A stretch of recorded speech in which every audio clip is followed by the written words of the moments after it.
ರಾಷ್ಟ್ರೀಯ ರೈತರ ದಿನಾಚರಣೆ ಸಂಭ್ರಮ, ಅನ್ನದಾತರಿಗೆ ಸೇವೆಗೆ ನಮನ. ಚಿತ್ರದುರ್ಗ ಜಿಲ್ಲೆ ಚಳ್ಳಕೆರೆ ನಗರದ ಕೃಷಿ ಇಲಾಖೆ ಆವರಣದಲ್ಲಿ ಆಯೋಜಿಸಿದ್ದ ರಾಷ್ಟ್ರೀಯ ರೈತ ದಿನಾಚರಣೆ ಕಾರ್ಯಕ್ರಮವೊಂದಕ್ಕೆ ಶಾಸಕ ಟಿ ರಘುಮೂರ್ತಿ ಉದ್ಘಾಟಿಸಿ ಮಾತನಾಡಿದರು. ರೈತ ದೇಶದ ಬೆನ್ನೆಲುಬು. ಬಿಸಿಲು, ಚಳಿ, ಮಳೆಯನ್ನ ಲೆಕ್ಕಿಸದೆ ಹಗಲಿರುಳು ದುಡಿದು ದೇಶಕ್ಕೆ ಅನ್ನ ಹಾಕ್ತಾ ಇದ್ದಾರೆ.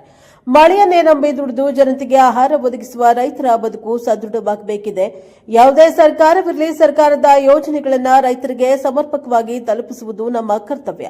ರೈತರಿಗೆ ಸಂಬಂಧಿಸಿದ ಸಮಸ್ಯೆಗಳಾದ ಕೃಷಿ ಅಭಿವೃದ್ಧಿ, ತಾಂತ್ರಿಕ ನೆರವು ಹಾಗೂ ಬೆಲೆ ಸ್ಥಿರತೆ, ಬೆಳೆ ವಿಮೆ, ಬೆಳೆ ಪರಿಹಾರ, ರಸಗೊಬ್ಬರ ಸೇರಿದಂತೆ ಅನೇಕ ಸಮಸ್ಯೆಗಳನ್ನು ರೈತರು ಎದುರಿಸ್ತಾ ಇದ್ದಾರೆ. ಇಂದಿನ ಆಧುನಿಕ ಉಪಕರಣಗಳನ್ನು ಅವಲಂಬಿಸಿ ರೈತ ಮುನ್ನಡೆಯಬೇಕಾಗಿದೆ. ಇಂಥ ರೈತರ ಸಮಸ್ಯೆಗೆ ಶಾಶ್ವತ ಪರಿಹಾರ ನೀಡಬೇಕಾಗಿದೆ ಎಂದು ತಿಳಿಸಿದ್ದಾರೆ. ಈ ಸಂದರ್ಭದಲ್ಲಿ ಪ್ರಗತಿಪರ ರೈತರನ್ನ ಸನ್ಮಾನಿಸಿ ಗೌರವಿಸಲಾಯಿತು. ಇನ್ನು ಈ ಸಂದರ್ಭದಲ್ಲಿ ರೈತ ಸಂಘದ ಮುಖಂಡ ಕೆಪಿ ಬೂಥಯ್ಯ, ರೆಡ್ಡಿಹಳ್ಳಿ ವೀರಣ್ಣ, ಚಿಕ್ಕಣ್ಣ, ಪ್ರಗತಿಪರ ರೈತ ಡಾಕ್ಟರ್ ದಯಾನಂದ ಮೂರ್ತಿ ಸೇರಿದಂತೆ ಕೃಷಿ ಇಲಾಖೆಯ ಅಧಿಕಾರಿಗಳು ಭಾಗಿಯಾಗಿದ್ದರು. Bureau report Mounesh Achar, NKS TV4 Challakere. ಬಿತ್ತನೆ ಮಾಡಬೇಕು ಅಂತಾನೆ ನಾನು ಬೆಳೆ ವಿಮೆಯನ್ನು ಕಟ್ಟಿದ್ದೆ. ಮಳೆ ಬರಲಿಲ್ಲ, ಬಿತ್ತನೆ ಆಗಿಲ್ಲ. ಬಿತ್ತನೆ ಆಗಿಲ್ಲ ಅಂದ್ರೆ ಯಾವ ಪ್ರಮಾಣದಲ್ಲಿ ಆಗಿಲ್ಲ? 75%ಗಿಂತ ಹೆಚ್ಚಿನ ಪ್ರದೇಶದಲ್ಲಿ ಬಿತ್ತನೆ ಆಗಿಲ್ಲ ಅಂತಂದಾಗ ಅಲ್ಲಿ ಬೆಳೆ ವಿಮೆ ನಾವು ಕಟ್ಟಿರ್ತಕ್ಕಂಥ ಇದಕ್ಕೆ 25% ಬರುವಂತ ಸಾಧ್ಯತೆ ಇದೆ. ಸೊ ಆ 25% ಅನ್ನ ನಾವಿವತ್ತು ಕೊಡಿಸ್ಕೊಟ್ಟಿದ್ವಿ. ಕಳೆದ ಶನಿವಾರದಿಂದ ಅವರಿಗೆ ಹಣ ಅವ್ರೇನ್ ಮಾಡಿದ್ದಾರೆ, ನಮ್ಮ ಉತ್ತರಗಳು ನಮ್ಮವು ಎಲ್ಲ ಇರ್ತವೆ, ಆದ್ರೆ ಹೌದೌದು ಸರ್. ಆದ್ರನ್ನ ಇವಾಗ ಏನ್ ಮಾಡಿ ಈ ಹಂತದಲ್ಲಿ ಇವ್ರನ್ನು ಕರ್ಕೊಂಡು ಅವ್ರು ಹೇಳಿದ್ರಲ್ಲ ಅಣ್ಣ, ನೀವು ಕರ್ಕೊಂಡು ಎಲ್ಲಿ ಸಾಧ್ಯನಲ್ಲ ನಿಮ್ಮ ಅಧಿಕಾರಿಗಳು ನೀವೆಲ್ಲ ಕಡೆ ಹೋಗಕ್ಕಾಗಿಲ್ಲ ಅಂದ್ರೂ ಅವ್ರನ್ನ ಕರೆದು ಏನೇನ್ ಮಾನದಂಡಗಳು ಇಟ್ಕೊಳ್ಳಿ, ರೂಲ್ಸ್ ಇದ್ರ ಪ್ರಕಾರ ಏನಿದೆ ಮಾಡ್ಬಿಟ್ಟು ಪ್ರಯತ್ನ ಮಾಡೋಣ. ಅರ್ಥ ಬಹುಶಃ ದಿನಾಚರಣೆ ಮಾಡ್ತಾ ಇರ್ತೀವಿ. ಶಿಕ್ಷಕರ ದಿನಾಚರಣೆ ಇರ್ಬೋದು, ಇಂಜಿನಿಯರ್ಸ್ ದಿನಾಚರಣೆ ಇರ್ಬೋದು, ವಕೀಲರ ದಿನಾಚರಣೆ ಇರ್ಬೋದು, ಎಲ್ಲ ದಿನಾಚರಣೆಗಳಲ್ಲಿ ಒಬ್ಬರು ಅದಕ್ಕೆ ಮಕ್ಕಳ ದಿನಾಚರಣೆ ಇರ್ಬೋದು, ಎಲ್ಲ ದಿನಾಚರಣೆಗಳನ್ನ ಅದಕ್ಕೆ ಅದ್ರ ಬಗ್ಗೆ ಬಹಳಷ್ಟು ಮುತುವರ್ಜಿ ವಹಿಸಿ ಅದಕ್ಕೆ ತಮ್ಮ ಜೀವನದಲ್ಲಿ ಆ ಒಂದು ಕಾಣಿಕೆಯನ್ನ ಕೊಟ್ಟು ಹೋಗಿರ್ತಾರೆ. ಅಂತವರ ಮಹಾತ್ಮರ ಹೆಸರಲ್ಲಿ ಇಂಥ ಒಂದು ಅರ್ಥಪೂರ್ಣವಾದ ಒಂದು ದಿನಾಚರಣೆಗಳು ನಾವು ಇಳುವರಿ ಬಂದಿರುವಂತಹದ್ದನ್ನ ದಯಮಾಡಿ ದೂರ ಏನಿಲ್ಲ. ಅವ್ರು ಇದೇ ತಾಲೂಕಿನವರೇ, ಕಾಟಂದೇವ್ರ ಕೋಟೆ ಅವರೇ, ಸುಮ್ಮನೆ ಒಂದು ಸುತ್ತ ಹಾಕಿ. ಹಾಗೆ ನಾನು ಕೇಳೋದಿಷ್ಟೇ, ಪ್ರಾರ್ಥನೆ ಮಾಡ್ಕೊಳ್ಳೋದಿಷ್ಟೇ, ರೈತರ ದಿನಾಚರಣೆ ಅಂತಂದ್ರೆ ಏನು ವಾಸ್ತವವಾಗಿರ್ತಕ್ಕಂಥ ಇಳುವರಿ ಇದೆಯಲ್ಲ ಅದನ್ನು ದಯಮಾಡಿ ಪಾರದರ್ಶಕವಾಗಿ, ಪ್ರಾಮಾಣಿಕವಾಗಿ ಮತ್ತು ತಾಯ್ತನ ಇಲಾಖೆ, ನಮ್ಮ ಕೃಷಿ ಇಲಾಖೆ ಅಂತ ಹೇಳಿದ್ರೆ ಒಂದಿನ ಮಾತೃ ಇಲಾಖೆ ತಾಯಿ ಬಳಿ ಬಂದಾಗ ಸಂಕಟವನ್ನ ನಾವು ಹೇಳಲೇ ಅರ್ಥ ಮಾಡಿಕೊಳ್ಳುವಂತಹ ಶಕ್ತಿ ಇದೆ. ಹಾಗಾಗಿ ಅದನ್ನ ಮಾಡಿಕೊಂಡು ಮಾನ್ಯ ಜಂಟಿ ಕೃಷಿ ನಿರ್ದೇಶಕರೇ ಅದನ್ನ ಸಾರಥ್ಯ ವಹಿಸಬೇಕು. ಸರ್ ತಾವೇ ಸಾರಥ್ಯ ವಹಿಸಿ ಬರ ಪರಿಶೀಲನೆ ಮಾಡ್ಕೊಳ್ಳಿ, ಖಂಡಿತ ಮಧ್ಯಂತರ ಪರಿಹಾರ ಬರುತ್ತೆ ಅಂತೇಳಿ ಇಲ್ಲಿ ಘೋಷಣೆಯನ್ನ ಮಾಡಿ ಅಂತೇಳಿ ಹೇಳ್ತಾ ಎರಡು ಮಾತಾಡಿ.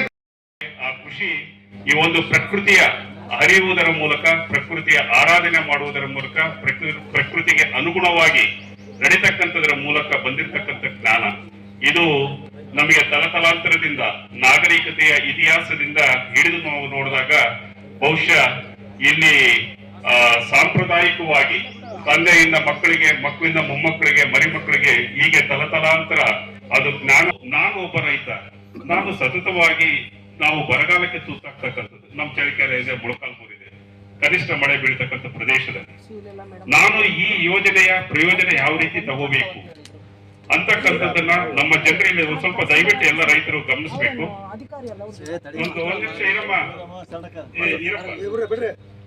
ಒಂದು ನಿಮಿಷ ಇಲ್ಲಿ ನಾವು ಗಮನಿಸಬೇಕಾಗಿರ್ತಕ್ಕಂಥದ್ದು, ನಮ್ಮಲ್ಲಿ ಜೂನ್ ತಿಂಗಳಲ್ಲಿನೂ ಕೆಲವೊಂದು ಸಂದರ್ಭದಲ್ಲಿ ಮಳೆ ಬರುತ್ತೆ. ರೈತ ಸಂಘ ತನ್ನ ಬೇಡಿಕೆಗಳು ಸರ್ಕಾರದ ಮುಂದೆ ಇರ್ತದೆ. ಸರ್ಕಾರ ಏನ್ ಮಾಡ್ಬೇಕು, ಅಟ್ಲೀಸ್ಟ್ ಒಂದು 50% ಆದ್ರೂ ಬೇಡಿಕೆಗಳು ಈಡೇರಿಸ್ಬೇಕಲ್ಲ.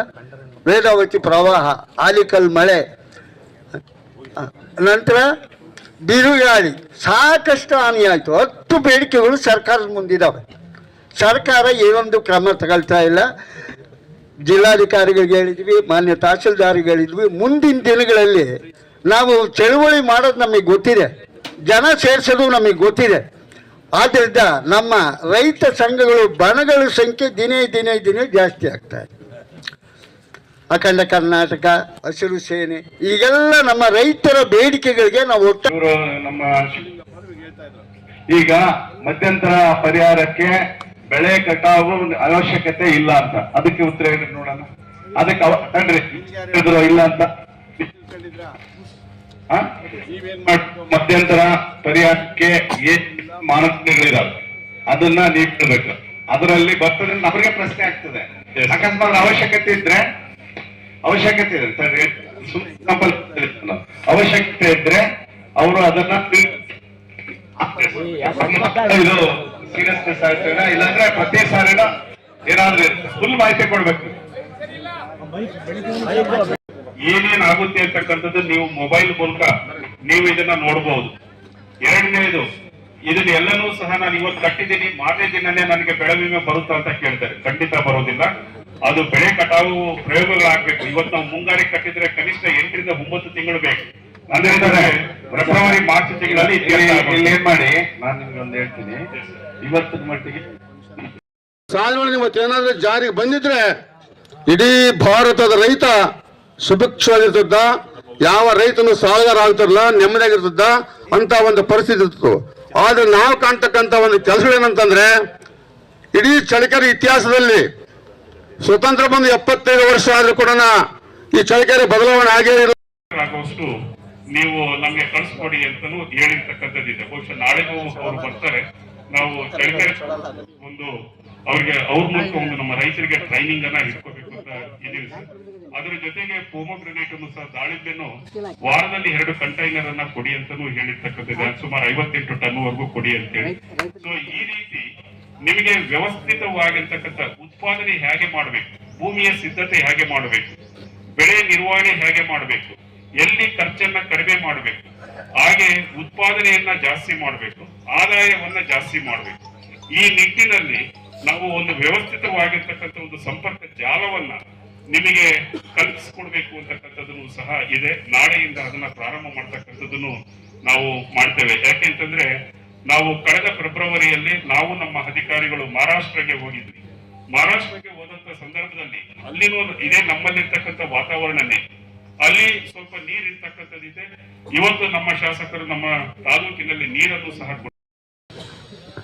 ನಾವೆಲ್ಲ ಇದರಲ್ಲಿ ಗೆಲ್ತೀವಿ, ಗೊಬ್ಬರ ಹಾಕ್ತೀವಿ, ಬೇಸಾಯ ಮಾಡ್ತೀವಿ, ಕಳೆ ತೆಗಿತೀವಿ, ಔಷಧಿ ಹೊಡಿತೀವಿ, ಏನಾದ್ರು ಮಾಡಿ ಕಷ್ಟಪಟ್ಟು ಬೆಳೆ ಬೆಳಿತೀವಿ. ಆದ್ರೆ ನಾವು ಎಲ್ಲಿ ಬಿದ್ದೋಗ್ತೀವಿ ಅಂತಂದ್ರೆ ಮಾರುಕಟ್ಟೆಯಲ್ಲಿ, ಆ ಬೆಲೆ ನೀತಿಯಲ್ಲಿ ನಾವು ಬಿದ್ದೋಗಿದ್ರೆ ನಾವು ಇವತ್ತು ರೈತರು ಸಾಲಗಾರ ಆಗಿದ್ದೀವಿ, ಅಸಮರ್ಥರಾಗಿದ್ದೀವಿ, ಮಧ್ಯವರ್ತಿಗಳ ಕಪಿಮುಷ್ಟಿಯಲ್ಲಿ ಇವತ್ತು ನಾವು ಒದ್ದಾಡ್ತಾ ಇದೀವಿ. ಅದಕ್ಕೆ ಹೇಳಿದಾನೆ, ಹಳ್ಳಿಗಳು ಹಾಳಾದವು, ರೈತನ ಜಳ್ಳಿ ಪಟ್ಟಣ ಎದ್ದವು, ಒಳ್ಳೆಂದಿನ ಮಾಲಿಗೆ ಎಳ್ಳಷ್ಟು ಬೆಲೆ ಇಲ್ಲ, ಕಳ್ಳದ ಲಾಲಿಗಳ ಕಳ್ಳ ಕದೀವರ ಕೈ ಚೊಲಕ ಜೊಲಿಸಿದಕ್ಕೆ ಜೊಳ್ಳಾಗಿ ಹುದುರಿದಲ್ಲೋ ರೈತನ ಜೊಳ್ಳಾಗಿ ಹುದುರಿದಲ್ಲೋ ಅಂತ ಬರ್ತಾ ಇರ್ತದೆ. ಇವಾಗ ಕೇಳಿದ್ರು ತಿಪ್ಪೇಸ್ವಾಮಿ ಅವರು ಹಿರಿಯೂರಲ್ಲಿ ಬಂದಿದ್ದೆ, ಹಿರಿಯೂರು ತಾಲೂಕು ನಮ್ಗೆ ಯಾಕೆ ಬಂದಿಲ್ಲ? ಹಿರಿಯೂರು ತಾಲೂಕಲ್ಲಿ ಅವರು ಪ್ರಿವೆಂಟಿವ್ ಸೋಯಿಂಗ್ ಅಂತ ಹೇಳಿದ್ರೆ, ನಾವು ಬಿತ್ತನೆ ಮಾಡಿರೋದಿಲ್ಲ, ಇನ್ಸೂರೆನ್ಸ್ ಕಟ್ಟಿರ್ತೀವಿ, ನಾವು ಬಿತ್ತನೆ ಮಾಡೋದಿಲ್ಲ ಅಂತದಕ್ಕೆ 25%. ಅದರಲ್ಲಿ ಹಿರಿಯೂರು ತಾಲೂಕಿನವ್ರು ಜಾಸ್ತಿ ಕಟ್ಟಿದ್ದಾರೆ, ಅವ್ರಿಗೆ ಬಂದಿದೆ. ಇಲ್ಲಿ ನಮ್ಮಲ್ಲಿ ಯಾರು ಕಟ್ಟಿಲ್ವಾ? ಕಟ್ಟಿದ್ದಾರೆ, ಬಿತ್ತನೆ ಆದ್ಮೇಲೆ ಕಟ್ಟಿದ್ದಾರೆ. ಸೊ ಕೆಲವೊಂದು ಯೋಜನೆಗಳು ಅವು ಕಾನೂನಲ್ಲಿ ಇರ್ತದೆ. ಇಲ್ಲಿ ಅಧಿಕಾರಿಗಳು ಅವ್ರು ಏನೇ ಕೆಲಸ ಮಾಡಿ, ಈಗ ನನಗೂ ಬಹಳಷ್ಟು ಇರ್ತದೆ, ನಾನು ಕೊಡಿಸ್ಕೊಳ್ಬೇಕಪ್ಪ ನಮ್ಮ ಜಿಲ್ಲೆನಾಗೆ, ತಾಲೂಕಿಗೆ, ನನ್ನ ಕ್ಷೇತ್ರಕ್ಕೆ ಅಂತ. ಆದ್ರೆ ಕೆಲವೊಂದು ಕಾನೂನು ಅಡಿನಲ್ಲಿ, ಆ ಮಾನದಂಡದ ಅಡಿನಲ್ಲಿ ನಾವು ಕೊಡಿಸ್ಬೇಕಾಗ್ತದೆ. ಹಾಗಾಗಿ ಮಾರುಕಟ್ಟೆಯಲ್ಲಿ ಮಾತ್ರ ಬಿದ್ದೋಗ್ತೀವಿ. ಹಂಗಾಗ್ಬಿಟ್ಟು ನಾವು ಸಾಲಗಾರ ಆಗಲಿಕ್ಕೆ ಕಾರಣ ಇದ್ವಿ. ಆ ಕಾರಣದಲ್ಲಿ ಬೆಲೆ ನೀತಿಯನ್ನ ಜಾರಿಗೆ ಮಾಡಬೇಕಂತ ಕೇಂದ್ರ ಸರ್ಕಾರದ ವಿರುದ್ಧ 1 ವರ್ಷದ ಮೇಲೆ 3 ತಿಂಗಳು ನಾವು ಪ್ರತಿಭಟನೆ ಮಾಡಿದ್ರು ಕೂಡ ಆ ಕಾಯ್ದೆಗಳನ್ನು ಜಾರಿಗೆ ತರ್ತಾ ಇದ್ದೀವಿ. ಅದನ್ನ ಮುಗಿಸಿ ನಮ್ಮ ಉದ್ದೇಶ, ಮೊನ್ನೆ ನಾನು ಅಧಿವೇಶನದಲ್ಲಿ ಕೇಳಿರ್ತಕ್ಕಂಥದ್ದು, ಅದನ್ನ ಕಂಪ್ಲೀಟ್ ಮಾಡಿದ್ರೆ ಈಗಾಗಲೇ ವ್ಯವಸ್ಥೆ ಎಲ್ಲ ಪೈಪ್ಲೈನ್ ಎಲ್ಲ ಆಗಿದೆ. ಬಹುಶಃ ಈ ಮೊಳಕಾಲ್ಮೂರು ಬ್ರಾಂಚ್ ಕೆನಾಲ್ ಕೆಲವು ಕಡೆ ಆಗ್ತಾ ಇದೆ. ಸುಮಾರು 80-90% ಪೈಪ್ಲೈನ್ ಎಲ್ಲ ಕೆರೆಗಳಿಗೆ ಆಗೋಗ್ಬಿಟ್ಟಿದೆ. ಅದನ್ನ ಕಂಪ್ಲೀಟ್ ಮಾಡಿದ್ರೆ ಬಹುಶಃ ನಮಗೆ ಕೆರೆಗಳಿಗೆ ನೀರು 40 ರಿಂದ 50% ಪ್ರತಿ ವರ್ಷ ಯಾವ ರೀತಿಯಾಗಿ ನಮ್ಮ ಇದರಲ್ಲಿ 0.25 TMC ನ ವಾಣಿ ವಿಲಾಸ ಸಾಗರದಿಂದ ನಾವು ಬಿಡಿಸ್ಕೊಳ್ತಾ ಇದ್ದೀವಿ. ಅವಶ್ಯಕತೆ ಇದ್ದಂತ ಸಂದರ್ಭದಲ್ಲಿ ಪ್ರತಿ ವರ್ಷನೂ ಕೂಡ ಪ್ರತಿಯೊಂದು ಕೆರೆಗೆ ನಮ್ಮ ಚಳ್ಳಕೆರೆಯಲ್ಲಿ 51 ಕೆರೆ ಇರ್ತಕ್ಕಂಥದ್ದು